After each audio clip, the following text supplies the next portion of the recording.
Supreme court अधीनस्थ कोर्टों पर सख्त हुआ, सज़ा के तौर पर जमानत नहीं रोक सकते। बड़ी टिप्पणी सुप्रीम कोर्ट की।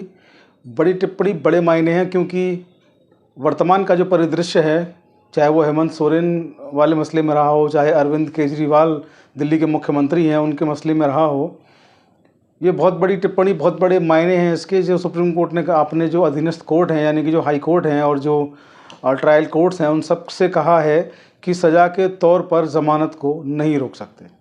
वीडियो में लास्ट तक बने रहें, विस्तार से जानने के लिए स्किप ना करें, आगे पीछे करके ना देखें। मैं Pratik Chaudhary, advocate, Chaudhary legal associate पर आपका वेलकम, आपका स्वागत करता हूं। वीडियो को शुरू करने से पहले देश के सीजीआई डीवाई चंद्रचूड़ साहब को मेरा प्रणाम, मेरा नमस्कार, अभिवादन।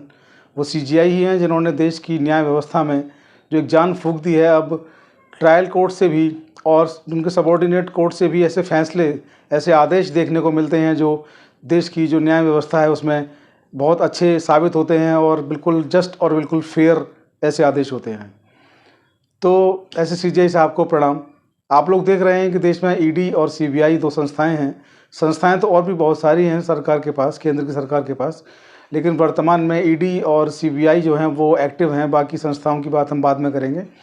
तो ईडी आप देख रहे हैं किस तरीके से कार्रवाई अपनी करती है, तो लगातार कार्रवाई करे जा रही है। ये बात अलग है कि संसद में जो नेता विपक्ष बने हैं कांग्रेस पार्टी के राहुल गांधी जी, उनका ये कहना रहता है हमेशा, तमाम बड़े मंचों से उन्होंने कहा और तमाम विपक्षी दल के बड़े नेताओं ने कहा कि ईडी जो है वो बदले की भावना से काम कर रही है, केंद्र सरकार के इशारे पर वो काम कर रही है। तो ईडी जो है वो तमाम बड़े नेताओं को जेल भेज चुकी है, चाहे वो झारखंड के पूर्व मुख्यमंत्री हेमंत सोरेन जो वर्तमान में दोबारा से मुख्यमंत्री बन चुके हैं, और दिल्ली के मुख्यमंत्री तो भारत के इतिहास में ऐसे पहले मुख्यमंत्री बन गए हैं जो जेल से रहकर अपने मुख्यमंत्री के कार्यकाल को चला रहे हैं। तो आप लोग देख रहे हैं किस तरीके की कार्रवाइयाँ हो रही हैं। आप लोग देख रहे हैं कि मोदी सरकार का तीसरा कार्यकाल शुरू हो चुका है, लेकिन ये तीसरा जो कार्यकाल है मोदी सरकार का, जो पिछले दो कार्यकाल रहे हैं उनके मुकाबले थोड़ा कठिन है, क्योंकि पिछले दो उनके कार्यकालों में नेता विपक्ष पद नहीं था, क्योंकि तमाम राजनीतिक दल जो थे वो इतनी संख्या में सीटें नहीं ला पाते थे कि उनको नेता विपक्ष जो है बनाया जाए। लेकिन तीसरे कार्यकाल में कांग्रेस के राहुल गांधी 99 सीट लेकर आए हैं और नेता विपक्ष बने हुए हैं, इसलिए लगातार संसद भवन में वो उनका आपको जो रुख देखने को मिलता है राहुल गांधी जी का, वो आप देख ही रहे हैं। इसके अलावा आप लोगों ने अभी देखा होगा कि हाथरस में भोले बाबा सत्संग में 120 जो भी आंकड़ा है, लोगों की मृत्यु हुई, तमाम उठापटक हुई। इन सब के बीच में सबसे आश्चर्यजनक जो था वो ये था कि पुलिस भी उनका पीछा कर रही थी और तमाम जो न्यूज़ चैनल हैं, जो मीडिया है, वो अखबार हो चाहे चैनल हो, उनको छाप रहे थे। लेकिन 4 दिनों में पता नहीं ऐसा क्या हुआ है कि भोले बाबा का स्टेटमेंट आया कि वो अपने मैनपुरी आवास पर पहुंच चुके हैं। हमें नहीं मालूम वो कहां पर है, उनका जो स्टेटमेंट था। और सबसे बड़ी बात यह है कि जो मुख्य आरोपी जो एफआईआर में बनाया गया, जिनको जो मधुकर हैं, जो इंजीनियर हैं, उनको गिरफ्तार कर लिया गया। और आप लोगों ने देखा होगा कि 4 दिन से न्यूज़ जो टेलीविज़न है उन पर एक ही खबर चल रही थी, बाबा और उनका सत्संग। वो एकदम से बहुत छोटी खबर वो हो गई है। क्यों हुई, उसके क्या मायने हैं, ये आप सब लोग बेहतर जानते हैं, शायद हम नहीं जानते हैं। तो ये सब आप देख रहे हैं, सब में जो कुछ चल रहा है, देश की जो सर्वोच्च अदालत है, सीजीआई जो है डीवाई चंद्रचूड़ साहब, वो सबसे जो उसका बड़ा ओहदा है सीजीआई का, उस पर विराजमान है। और जब से विराजमान हुए हैं तब से आप लोग देख रहे हैं कि वो जो काम करते हैं, तो उनके जो साथ में जो काम करने वाले सुप्रीम कोर्ट के ही जो जस्टिस हैं, वही उनसे अछूते कैसे रह जाएंगे। वो भी बड़ा बेहतरीन, बड़ा शानदार वो काम कर रहे हैं। और जस्टिस जो है जेबी पादरीवाला और जस्टिस उज्जवल भुयान, इनकी जो बेंच है, लगातार वो इस तरीके के फैसले दे रहे हैं जो देश की न्याय व्यवस्था में बहुत हर्ष और बहुत खुशी का पैगाम दे रहे हैं और बहुत अच्छे आदेश वो लोग दे रहे हैं। दोनों जस्टिस की जितनी भी तारीफ़ की है उतनी कम है, क्योंकि वो आदेश बहुत शानदार और बहुत जानदार वो आदेश दे रहे हैं। तो वर्तमान में देश की सर्वोच्च अदालत में इन दोनों जस्टिस की बेंच ने जो कहा, एक खंडपीठ है इनकी, इन दोनों ने जो कहा वो बहुत ही काबिल तारीफ़ है। मैं आप लोगों को पढ़ के सुना देता हूँ।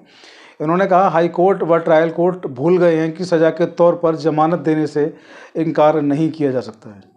ये बहुत बड़ी टिप्पणी है। हालांकि ये टिप्पणी किसी और केस में हुई, अरविंद केजरीवाल या किसी अन्य हाईलाइटेड केस से इसका कोई ताल्लुक नहीं, इसका कोई सरोकार नहीं।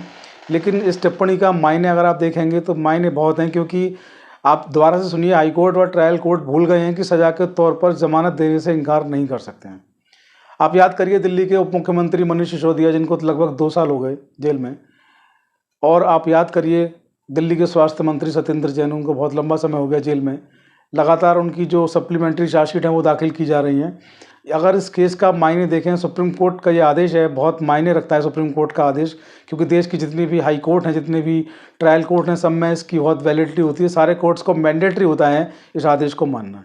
लोग हैं जो लंबे समय से जेल में बंद हैं, उनके ऊपर भी ये चीज़ किस तरीके से लागू होती है और किस मूल अधिकार की बात सुप्रीम कोर्ट ने कही है, वो भी आप लोग इस मामले में समझ पाएंगे।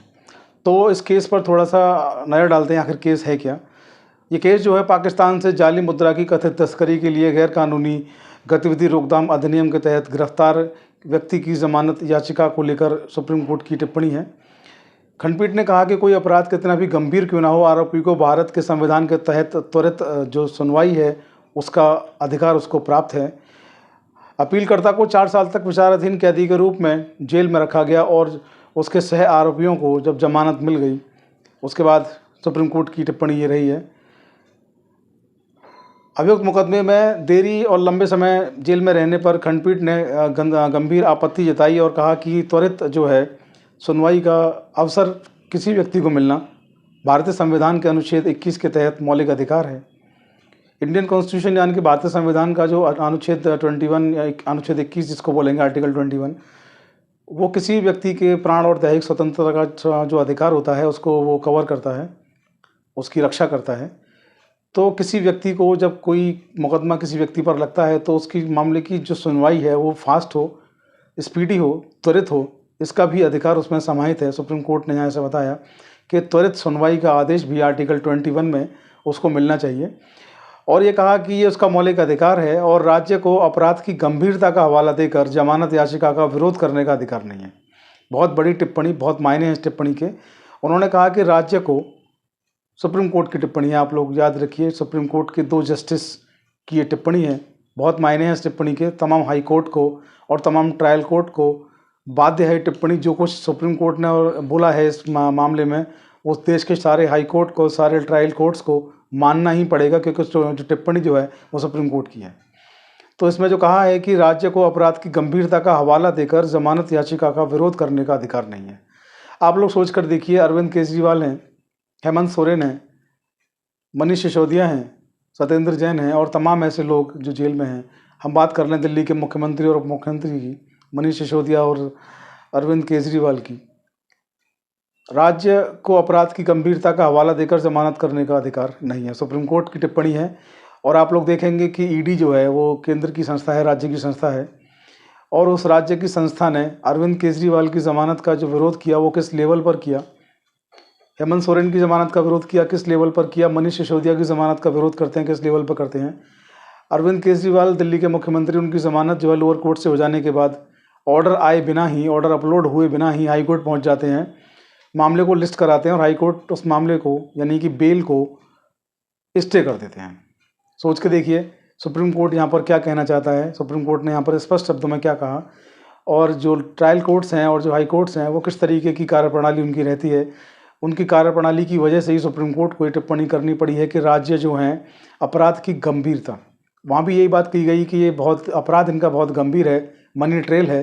इन्होंने शराब घोटाला जो किया दिल्ली के अंदर, वो बहुत सारा उसमें पैसा बनाया, बहुत सारी उसमें रिश्वत ली, अपराध की बहुत गंभीर प्रकृति है। और अगर ये ज़मानत पर बाहर आएंगे तो साक्ष्यों से छेड़छाड़ करेंगे और अपने प्रभाव का गलत इस्तेमाल ये करेंगे।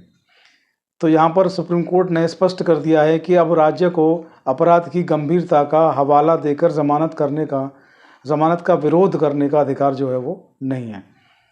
तो केस अलग है, इसके फैक्ट अलग हैं, हालांकि इस फैक्ट्स पर भी लागू होता है। लेकिन सुप्रीम कोर्ट का कोई भी आदेश जो आता है, मैं आपको बता दूं, देश की प्रत्येक अदालत के लिए बाध्यकारी होता है उसको मानना, और देश की प्रत्येक अदालत को बाध्यकारी होता है उसको फॉलो करना।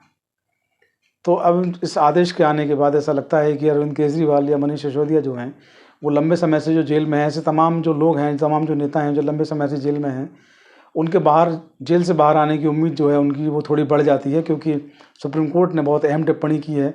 एक तो त्वरित सुनवाई का, त्वरित जमानत का जो अधिकार है वो मौलिक अधिकार है, सुप्रीम कोर्ट की अहम टिप्पणी है।